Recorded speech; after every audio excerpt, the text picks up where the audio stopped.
Okay, hello. Um, first video back in a while. I know it's been since December since I've done a video, but I wanted to kind of switch up the topic of discussion, and I wanted to do a Bible study.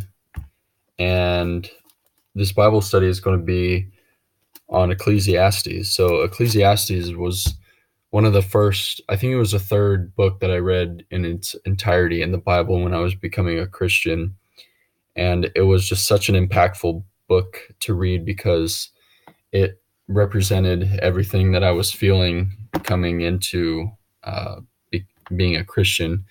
All the things I felt about the world, the way I felt about life, my own life. It just spoke a lot of truth to me. And there's a lot of wisdom to be gained from this book. And there's a lot to be learned and sort of a new way to look at the world. So we'll go through the book of Ecclesiastes, and just thought it'd be cool if you might want to join me, and maybe if you have a Bible sitting by you, you could open it up and follow along. So just a little bit of a background on Ecclesiastes. It was written, I think they said, so I'm reading that it was authored by King Solomon, who ruled in the 10th century BC. And there's there's some debate whether or not it's Solomon, but I personally think it's Solomon. It makes the most sense. Um, so Solomon, he was the son of David.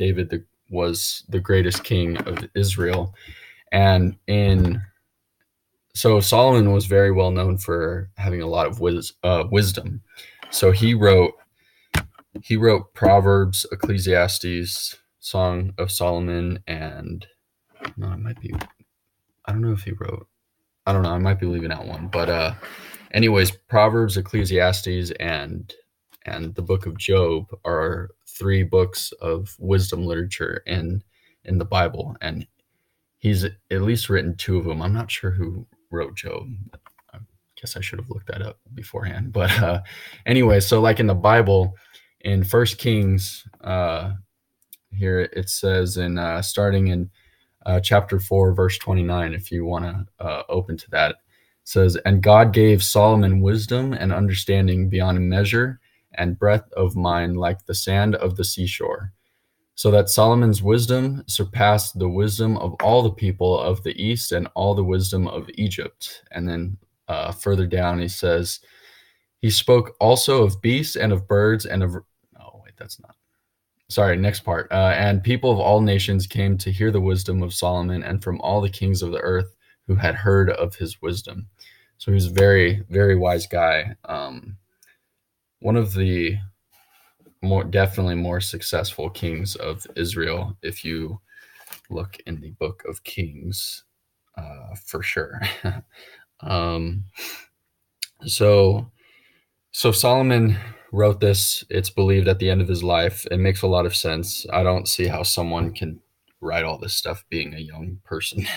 So this book is kind of saying, like, I've lived through all of these things, I've done all of these things, and this is what I have to tell you about it. This is what my wise mind can tell you, what sense I can make of this. That's kind of what I see Solomon making here in this book. So I think that about covers it as far as background information. So for this Bible study, I guess we'll try to do 2 chapters a video, 2 chapters probably a week. I'll probably do once a week. That'll give us about 6 weeks of solid material. So that'll be cool. And then maybe we'll go into a different book.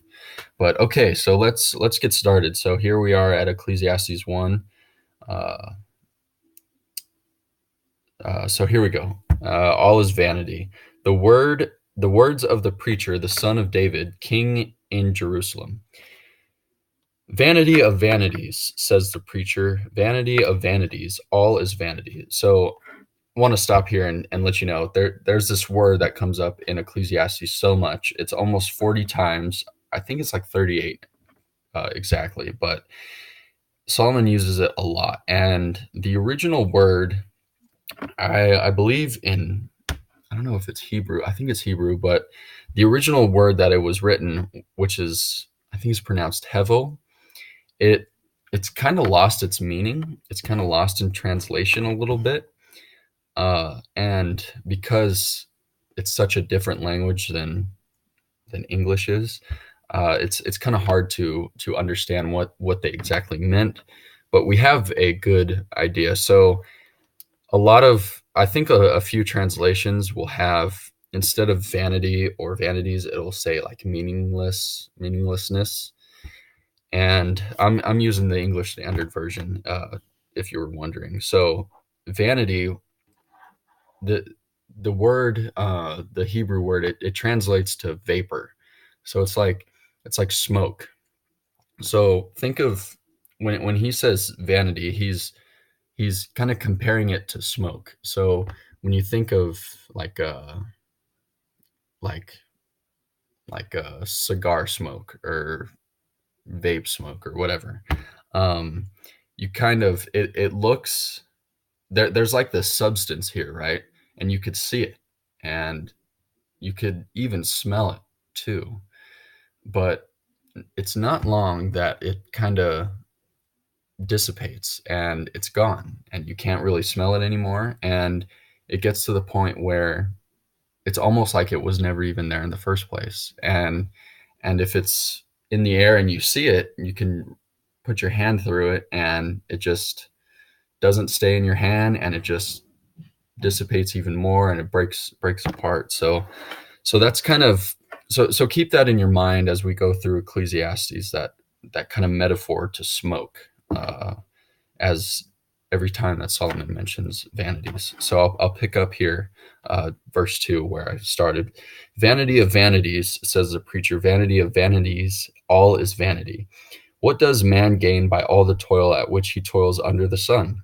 A generation goes and a generation comes, but the earth remains forever. The sun rises and the sun goes down and hastens to the place where it rises. The wind blows to the south and goes around to the north. Around and around goes the wind, and on its circuits the wind returns. All streams run to the sea, but the sea is not full. To the place where the streams flow, there they flow again. All things are full of weariness, a man cannot utter it. The eye is not satisfied with seeing, nor the ear filled with hearing. And this is one of my favorite verses from this book, here at verse 9. What has been is what will be, and what has been done is what will be done, and there is nothing new under the sun. So you may have heard that line, there's nothing new under the sun. It kind of pops up here and there in literature and in film. I think I've heard it in a few movies. But so what is he trying to get at here in verses 1 through 9? What he's trying to say is he kind of takes a look at the world, and he takes a look at what reality is, and he's really thinking about, okay, what does this mean for me? And you know, this book, Solomon's very nihilistic, and it's kind of interesting how, a lot of nihilists, kind of by nature are atheists. But it's funny because I think the first nihilist was Solomon, and he was definitely a man of God. So I find that kind of funny. But yeah, so he takes a look at the world, and I think all of us have encountered thoughts like these, where we look at the vastness of the universe. We look at how long it's been, how long, like how old the Earth is. I think, the Earth is what, 4.7 billion. I don't think it's trillion. I don't know. It's some illion years old, and you kind of write that number out, and you compare it to how long a human life lasts. Like 70, 80 years if you're lucky, and if you're really lucky, maybe 90 years. And it's like it's such a insignificant amount of time compared to the time of the earth and the time of the universe. And it could be so hard to find meaning in that, in the fact that I'm not here very long, and just trying to wrestle with that, what that means for you, and the fact that you take a look at how long the earth has been here, how long the universe is. It makes you really reflect internally about, okay, what is really the meaning of my life here, and what am I meant to do in this snippet of time? And I think Solomon really identifies that really well here. So I'll keep going here at verse 10, chapter 1, by the way. Is there a thing of which it is said, see, this is new? It has been already, and in the ages before us. There is no remembrance of former things, nor will there be any remembrance of later things yet to be among those who come after. So this is him just kind of furthering along that just reflecting on how small of time we actually have here on this earth. And there is no remembrance of former things, nor will there be any remembrance of later things yet to be among those who come after. So you think about history, and and when I study history at UC Berkeley, it's like you see all these people who are just magnificent in time, and everyone kind of knows who they are. But if you think about it, people only know maybe a little bit of their work, and maybe if they're lucky, or maybe if they're really great, maybe like half of their work.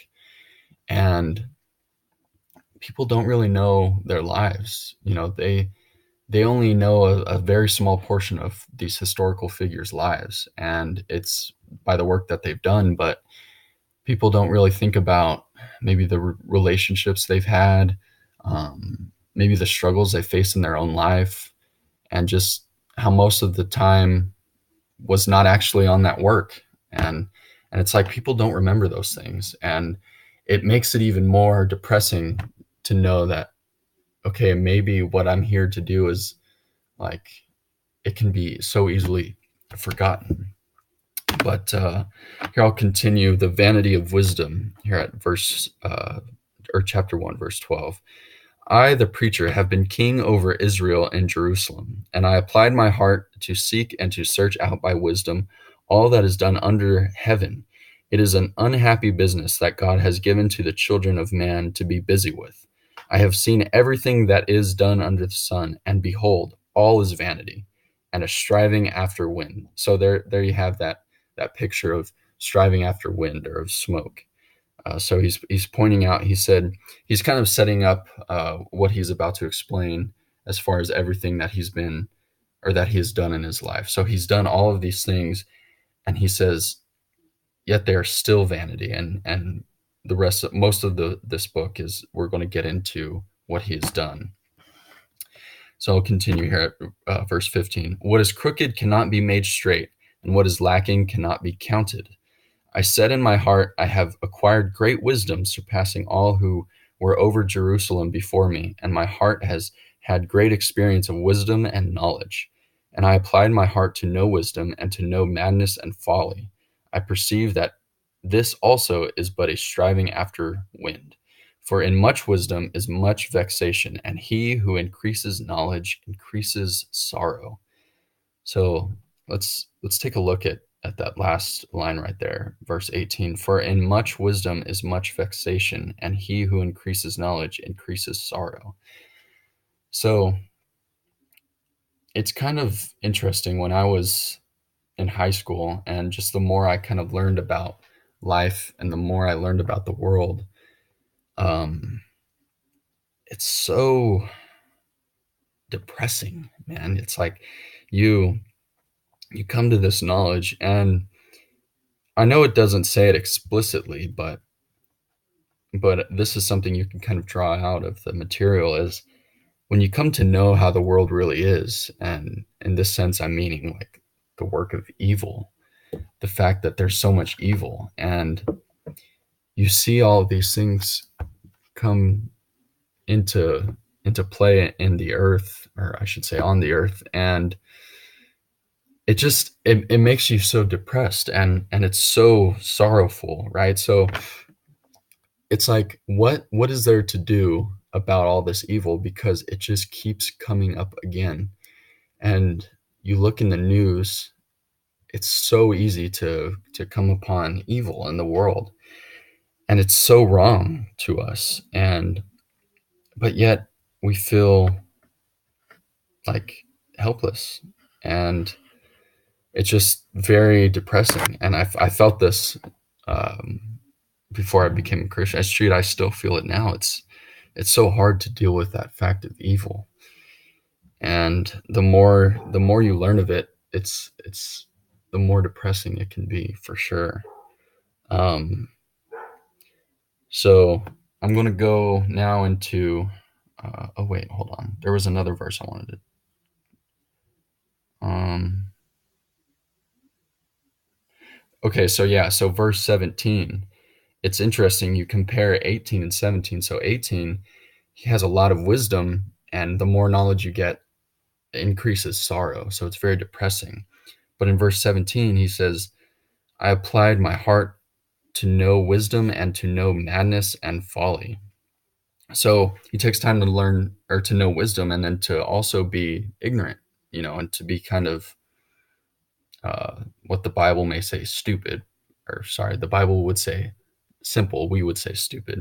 But, he says, I perceive that this is also but is striving after the wind. So I think it's maybe even a little bit easier to see the vanity of being sort of simple minded, and to be kind of crazy, and to be, I mean, yeah, like I said, simple, because it's like, what are you really doing when you're being simple minded? How are you really applying yourself? And I think if you're not conscious about how you're applying yourself, in other words, if you're being simple, there will come a day where you will realize that you have spent all of this time being simple, and you have not applied yourself. You have not applied your mind to what you want to do here in this life, and it's going to hit you like a ton of bricks. The fact that you've looked past so much, and you kind of just went through the motions of life, and then one day you realize, wow, years have just went by and they seemed meaningless.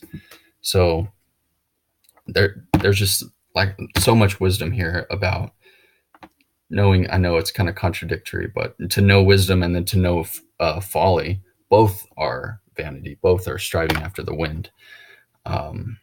So that's chapter one, and chapter one is a really good setup for the rest of this book, and it really kind of gets you in the mood, and it's kind of depressing. That's really the feel of this book. So let's get into chapter two. So chapter two, here we are. The vanity of self-indulgence. I said in my heart, come now, I will test you with pleasure. Enjoy yourself. But behold, this also was vanity. I said of laughter, it is mad, and of pleasure, what use is it? I searched with my heart how to cheer my body with wine, my heart still guiding me with wisdom, and how to lay hold on folly, till I might see what was good for the children of man to do under heaven during the few days of their life. I made great works. I built houses and planted vineyards for myself. I made myself gardens and parks, and planted in them all kinds of fruit trees. I made myself pools from which to water the forest of growing trees. I bought male and female slaves, and had slaves who were born in my house. I had also great possessions of herds and flocks, more than any who had been before me in Jerusalem. I also gathered for myself silver and gold, and the treasure of kings and provinces. I got singers, both men and women, and many concubines, the delight of the sons of man. So there is a lot to unpack in just verses 1 through 8. I just kind of wanted to read through it all in one go, and then we'll pick it apart. We still have a good chunk of chapter two to go.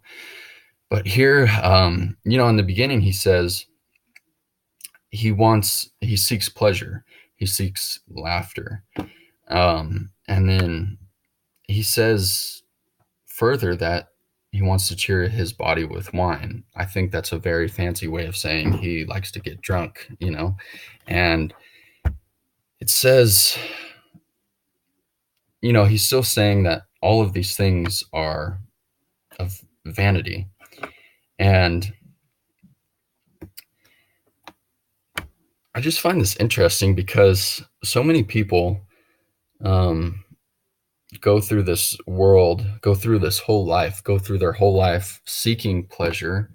And I think the word is called hedonistic, where that's the meaning you find out of life. You think that the sort of way to go is life is so depressing and it seems meaningless that all there is left to do is just to feel good for as long as you can. And, you know, I think we could all relate to the fact that we've had a lot of pleasurable experiences. And of course, when I say pleasure, I don't mean just like sexual pleasure. I mean like even the simplest things like laughter, and then also in another sense, being drunk, cheer my body with wine, as Solomon says. But how come pleasure is not exactly the way to do it? I mean, it kind of makes sense, right? It feels good. I think the thing about pleasure is the fact that it's never sustainable. It it doesn't it doesn't stay consistent with our mindset, and we may have really high highs, but you know sort of that old cliche, what goes up must come down. um, our mindset is not is never one stable flow of emotions. It's never one stable feel of pleasure. It's always fluctuating. And so those pleasures can be a really good way of emphasizing the highs, and man, they could really feel good. But eventually we got to come back down. And that's the thing about drinking and drugs is it's like it's this escape, right? And it's so tempting because when you're in this escape, you the worries of the world, maybe the depressing part of the world, the problems that one may have, they all go away in that moment, but they don't last. And you come back to reality, and here your problems are. They haven't been solved, and you're still dealing with the consequences of that. And I think that's sort of what Solomon is nodding towards with pleasure. So to go a little bit further, he also says, okay, maybe I stopped seeking pleasure, and I'm just going to work. I'm going to work very hard. And he gets along. He goes more into detail later on in this chapter about work, but he touches up here. He says, um, I made great works. I built houses and planted vineyards for myself. I made myself gardens and parks and planted in them all kinds of fruit trees. I made myself pools from which to water the forest of growing trees. And something that I find interesting is that everything he does, it says, like, I made myself, like I did it for myself, and I made great works. I made myself. And it's kind of interesting how you work, and when you work, you think you want to do everything for yourself, and that all the work you want to do is for your own good. And it kind of goes back to that part about what he was saying in chapter 1. It's like in the vast amount of space, and the near, it seems like infinite amount of time, what good is all that work? What good is that? And also, because this is entitled The Vanity of Self-Indulgence, you do all this work and you have it. And then I always notice something within myself, and I witness it to other people, is you work to create something, and maybe you're so enthused to create something, and then maybe it's taken you a long time to create it, and then it you've made it, and then now you're used to it, and then it doesn't have that same effect anymore. It seems a lot drier and makes you feel a little bit emptier. It kind of leaves you with, okay, now what? And I think that's kind of interesting how Solomon says, like, he's made all of these things. It wasn't just one thing. He keeps going. He keeps making more and more stuff. He's like, oh man, I'm going to build this project, and I can relate to this, getting so hyped up about one thing, and then, hey, I'm going to go do it, and you just go after it and you tackle it, and then you're done, or maybe you've reached the goal that you've wanted to, and then you're like, wow, okay, where to next? And so I think that's something to be said about working for yourself. So to continue, um, I bought male and female slaves and had slaves who were born in my house. I had also great possessions of herds and flocks, more than any who had been before me in Jerusalem. So I think that's kind of going hand in hand with both the work and the pleasure, as far as um, slaves and then herds and flocks as well. So here's a very interesting verse 8, 2:8. I also gathered for myself silver and gold and the treasure of kings and provinces.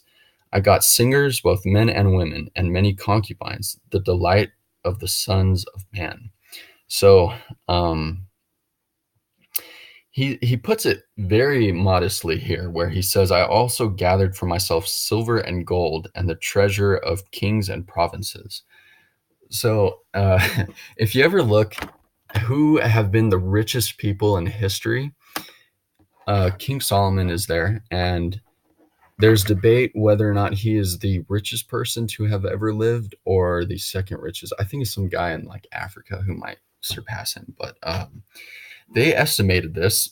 I apologize, I don't know where it's at, but it references in the Bible that he had 25 tons of gold brought in every year of his reign, and he reigned for 39 years. And scholars and people much smarter than I have calculated that his net worth was, I think, like $2.2 trillion. That's trillion with a TR. Man. Just to kind of put that in perspective, I don't even think someone's even close to being a trillionaire. So he became a trillionaire twice and then some. And he says later on here in verse 9, I'll get into it, but he kind of talks about, yeah, even the gold, the riches, the power, it's meaningless, and it's kind of empty. And we'll kind of get onto wealth later on in the Bible study. But and then also the fact of he had many concubines, the delight of the sons of man. So that's very nice way of saying that he had a bunch of people there to basically just have sex with. And in Kings, it says, in First Kings, it says that he had like 700 wives and 300 concubines, and that's just an insane number. And he had, so he says, the delight of the sons of man, and is basically saying he has this form of pleasure whenever he wants.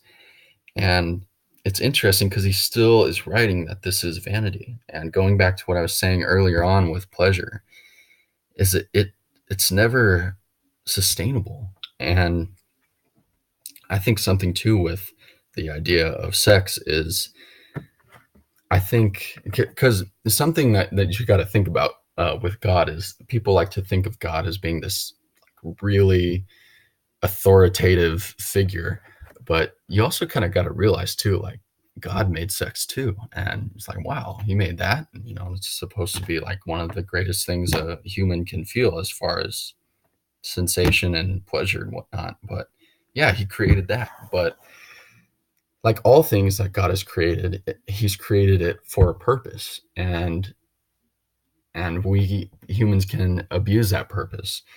And I know this is kind of a long tangent to go off of, but see, the thing with sex is God made it, you know, to bond a man and a woman, and it also he made it for marriage too. Marriage being the institution to sustain a proper family. And I was told this story about this professor. I think it was the University of Toronto, but he was known for giving biblical knowledge. And a student came in and was like, it's like, okay, like we're just exploring, like how come we can't just have sex whenever we want? Like it feels good. And he gets out a piece of tape and he slaps it on the guy's arm, and then he rips it off. He's like, did that hurt? He's like, yeah, that hurt a lot. Like get tape ripped off of you. And then he does it again, same piece of tape, rips it off. Did that hurt? Not as much as the first time. Okay. Slaps it on, rips it off. Did that hurt? Not as much as the first time. And then it gets to the point where the tape, you put it on the arm, and then you just like tip the arm over a little bit, and it just falls off. And that's the thing, is like God made sex to bond man and woman, and it's marriage is, especially in the Bible, it's supposed to be something that you sustain for your life. Marriage is something, for life. And so you want to bond with that person for life. And then when you go doing it, when you sort of misuse it, like you misuse tape, like who uses tape just to keep putting it on and ripping it off? You're misusing the tape. Same thing with sex, is it loses its ability to or it loses its purpose to bond. You start becoming desensitized to it. And I know that's a really long tangent, but I think it's very important to know. So he's saying, like, he has all of these concubines, all of these basically sex on demand people, and he's still saying it's vanity, the vanity of self-indulgence that this paragraph is titled. So that's something to really keep in mind about pleasure. So he keeps going as far as pleasure. So I became great and surpassed all who were before me in Jerusalem. That's going back to the riches. He was great in power and of wealth. Also, my wisdom remained with me, and whatever my eyes desired, I did not keep from them. I kept my heart from no pleasure for my heart. Found pleasure in all my toil, and this was my reward for all my toil. Then I considered all that my hands had done, and the toil I expended in doing it. And behold, all was vanity, and a striving after wind, and there was nothing to be gained under the sun. So there he's just kind of wrapping up everything he was saying in that first paragraph. He's still wise while he's doing these things, and it's kind of interesting. He doesn't do these things like most people would do it. He's doing it because he's trying to see, is this the quintessential part of life, if you will. So that's kind of what he's doing when he's exploring all of these avenues in this book, is he's like, is this what I'm really here for? And he wraps it up and he says, nope, it's all vanity. So here we go into verse 12, the vanity of living wisely. So I turned to consider wisdom and madness and folly. For what can the man do who comes after the king? Only what has already been done. Then I saw that there is more gain in wisdom than in folly, as there is more gain in light than in darkness. So here he's saying, going back to chapter 1, and then also touching up here in this paragraph too, is something to remember. It seems to be vanity to be wisdom, or to be wise, and then also to be foolish. It seems like you can't go either way, or you can't win either way. But he does say, he does kind of correct it where he says it's better to be wise than to be foolish. And so, picking up at verse 14, the wise person has his eyes in his head, but the fool walks in darkness. And yet I perceive that the same event happens to all of them. Then I said in my heart, what happens to the fool will happen to me also. Why then have I been so very wise? And I said in my heart that this is also vanity.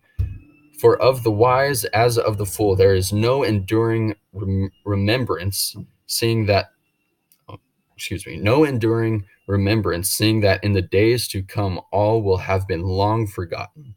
How the wise dies just like the fool. So I hated life, because what is done under the sun was grievous to me, for all is vanity and a striving after the wind. So something very interesting here is, he's still going back to saying, look, it's better to be wise, but it's still vanity of being wise, and then it's still vanity to be foolish too. And take a look here in verse 16 at the very end of it. How the wise dies just like the fool. It's basically kind of a nod to that old cliche. Well, I don't know if it's necessarily a cliche, but it's definitely truth. Death is the great equalizer, and that's something that I feel like we've all sort of thought about. It's like, man, what am I to do here if all I'm going to do is end up 6 feet under the ground? And it really puts life into perspective, because we all know that we die. Death it comes from it comes to everyone. It's kind of like at the end of Endgame. If you haven't seen it, look, it's your own fault that I'm going to spoil it. But Thanos' name, it kind of reminds you of, or it sounds a lot like the Greek name for death, which is Thanatos. And right, I think it's the last line that Thanos says. But he, like, right before he's about to snap his fingers, he says, I am inevitable. Thanatos, death, I am inevitable. And then he snaps his fingers. And it's kind of interesting too, because his goal is to wipe everything away in that moment. But yeah, just kind of to relate this to pop culture, I guess. But yeah, it's like, if we're all going to die, what's the use of being wise? And then what's the use of being foolish? And I hope you're starting to see that he's sort of coming to these things that you would think are great, some pleasurable things, and then even ways of being wise. And he's still saying, no, that's not it. That's not what you want to get out of life. So in the end of this book, he will give an answer, though. He will say, there is something to be gained about life, and there's something to do with your life. There is a purpose for you. There is something that gives you meaning, and you will have to you will have to keep watching the Bible studies to do that. But we still have one last paragraph that I want to get to, and it's a good one. The vanity of toil. Here at 2:18, I hated all my toil in which I toil under the sun, seeing that I must leave it to the man who will come after me. And who knows whether he will be wise or a fool? Yet he will be master of all for which I toiled and used my wisdom under the sun. This also is vanity. So I turned about and gave my heart up to despair over all the toil of my labors under the sun, because sometimes a person who has toiled with wisdom and knowledge and skill must leave everything to be enjoyed by someone who did not toil for it. This also is vanity and a great evil. Kind of interesting how he ends it right there with and a great evil. What has a man from all the toil and striving of heart with which he toils beneath the sun? For all his days are full of sorrow, and his work is a vexation. Even in the night his heart does not rest. This also is vanity. So, sorry, I just want to make sure I'm getting it right. Okay. So it's really interesting here. So the vanity of toil, and he's really saying, like, it's like, okay, I'm going to work so hard to establish this. I want to create a legacy. I want people to remember me. And sometimes, I think most times, the history books remembers people for reasons that they probably did not think they would be remembered for. And then they don't remember nearly as much as what there was about those people. And then at the same time, it's like, he's a king, and he's saying, what good is all of this work I am as a king? What good is it if the next guy who comes, what if he's just an evil tyrant and he's just oppressive to everyone? Or what if he's a fool and he gets everyone wiped out by becoming conquered or something like that? He's really kind of going back to that, death is a great equalizer, and life is within the span of time. It's hard to find that meaning of life. The fact that the earth has been before me forever, and it will be forever, not in the literal sense, obviously, but it's been for so long. And, what's the purpose of all this work, all of these achievements, all of these accomplishments, if the person who comes after me is just going to waste it all away in foolishness or malevolence?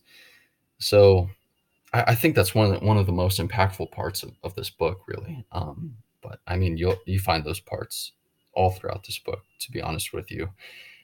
Just kind of to wrap up that part was, there's a really funny joke by this comedian named Owen Benjamin, and he says, yeah, so I have a friend who's like this. He works on. I'm probably butchering the joke, but he's like, I have this friend who works on Wall Street, or somewhere like that, and he works like 12, 14-hour days. He hardly ever sees his family. And I asked him, man, why do you work so much? Why are you doing all this stuff? And he's like, I want to build a legacy. That's why I'm working all this time, is I want to build a legacy. And he says, and I said, dude, do you realize after everything that Julius Caesar has done, all he has to his name is a salad? I think that's really funny, but it's like, it's so true, all this stuff about Julius Caesar. And then, no, I mean, not literally, I'm sure, but it kind of illuminates that truth about life. Is like, okay, all this stuff that, say, someone like Julius Caesar did, it's like, how much do we really feel about it today? How much of it really impacts us today? And very little, very little. Especially if you don't take into historical stuff. But that's another tangent that we will not go down on. But to wrap it up in this last little section here at verse 24, there is nothing better for a person than that he should eat and drink and find enjoyment in his toil. This also I saw is from the hand of God. For apart from him, who can eat or who can have enjoyment? For to the one who pleases him, God has given wisdom and knowledge and joy. But to the sinner, he has given the busyness of gathering and collecting, only to give to one who pleases God. This also is vanity and a striving after the wind. So it's interesting because, like I said, I'm saying the word interesting a lot because a lot of this stuff is very interesting, man. But I should say, fascinating part is, this is the first mention of God in the book. And yes, it is the very first mention of God in the book. And think about this. There is nothing better for a person than that he should eat and drink and find enjoyment in his toil. This also I saw is from the hand of God. So if you think about it, you go back to Genesis, and Adam was working. God gave Adam work to do. There is this good quote by a religious fellow that his name escapes me, and I apologize for it, but he said, in hell there is no work. Basically, that's basically what he said. I didn't quote him, but basically what he said, in hell there's no work, because In the Garden of Eden, there was work. In this paradise, there was work. And so it's fascinating how Solomon, the first time that he says or mentions God, he says, look, this toil, it is from the hand of God. So you may be asking, okay, but what about that last paragraph? Well, Solomon is really talking about as far as a legacy and being remembered. But as far as the meaning you could find in yourself, this is more of an internal thing, is you have to find the meaning of your work internally and not externally. So the legacy and what people will remember you for, that's external, but you have to find the meaning internally. And he's saying, look, this is from the hand of God because God gave Adam work. And so here we go. So something that I find interesting too is, you know, I think one of the most or some of the most depressing, sad parts of my life have been when I was doing absolutely nothing. When I would just get up at like 11 o'clock in the morning, I'd be ready by like 2, and then I'd lay on the couch all day, maybe watch a movie, maybe play some video games, and then I go to bed. It is, and I'm sure everyone listening can relate to this. It's so sad when you have nothing to do. You really feel meaningless, and it really gets down to you. So there's something definitely there that he's touching upon, that hey, no, when we're doing work and we're as he would say toiling, this is a good thing. This is what God gives. Find the meaning of it internally, not externally though. So he says, this is a gift from God, and for the one who pleases him, God has given wisdom and knowledge and joy. So if you have this idea that you're working, and you're working because you have just such a great thanks to God, and he'll get into more of how your relationship in this life should be with God later on in the book. But if you're working and you have this idea of pleasing God in your work, you're going to experience wisdom, knowledge, and then that last word, a word that I don't even think has come up yet, but joy. You'll experience joy. It's a good thing. But think of someone he calls the sinner. So some way I take this is, if someone doesn't believe in God, they are rejecting God entirely, and that's the whole idea of sin. Sin is an act of rejecting God. So if you're constantly rejecting the idea of God, you don't believe in Him. That makes that makes you of entirely sin, right? Kind of in a very like metaphysical sense. Not so particularly as sin is usually meant, but so someone who is a sinner, someone who totally rejects God, what do they do their work for? They're not doing it to please God. And it's not temporal, right? Or sorry, it is temporal, because going back to that whole legacy thing, it's like, what is, if you can't find the meaning internally of your work, and usually when you find it internally, it's for, okay, I'm doing this because God has blessed me with a job. God has blessed me with a land to work. And God has blessed me to maybe go work at, not like it's your actual job, but to do work at a church, to serve him. And you take joy in that, in the fact that God has blessed you to do these things. But a sinner, he doesn't have that. So how can a sinner find, someone who rejects God, how can they find meaning of their work internally? Because work is temporal. It doesn't last. What you gain from your work, you either spend it away in money or you eat it up in the form of food, and it goes away and it's gone. But the idea of God is, he grants you eternity when you have that person that you're working for. And if you have your faith in God, he grants you eternity. So that idea of your legacy wiping away, it doesn't wipe away in heaven. So that's all to wrap up that part about work and toil.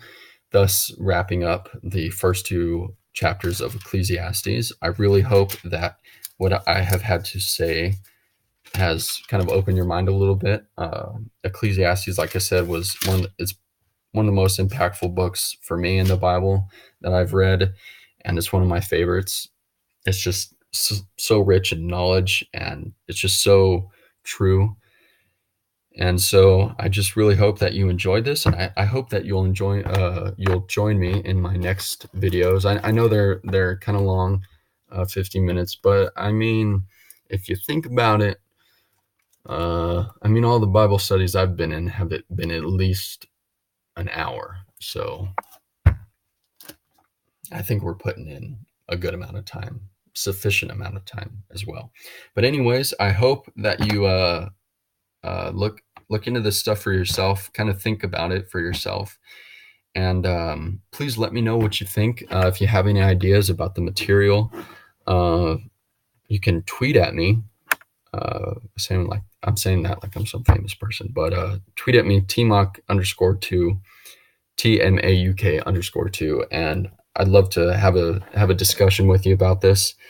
And I hope to see you next week. I'll try to upload every Wednesday, and we will do every 2 chapters. And next week we have a time for everything in chapter 3 and evil under the sun. So we are going to get into some even more deep topics. So I hope you will join me, and thank you so much for joining me now. So take care. Have a great rest of the day, and continue to keep reading the Word of God. All right. Take care, everyone.